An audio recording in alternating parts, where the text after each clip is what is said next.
Hello everyone, it's me JP from UniqueTutorials. Today in this video I'll show you how to make any installed apps don't show up in the search list in Samsung smartphones running One UI. So without further more delay, let's begin. So firstly let me show you, let me open the search option and let me search for Chrome. Right now you can see a Chrome application is showing up. So in order to hide this respective application from the search list, what you need to do is just open the settings and just click on this home screen option.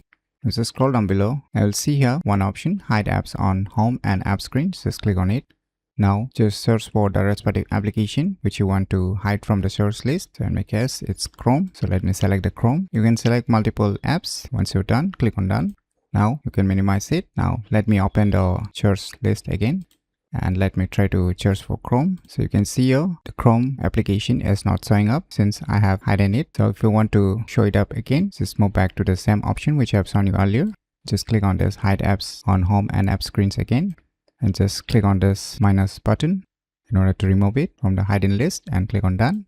Now if you start searching for this application again, then it will show up again. So by using these cool tricks, you can easily make any installed apps don't show up in search list in Samsung smartphones running One UI very easily. So if you never known about these cool tricks, then you should definitely give it a try. So if you find this video tutorial useful, please click on the thumbs like button, and if you're new to our channel, click on the subscribe button, and lastly, thanks for watching.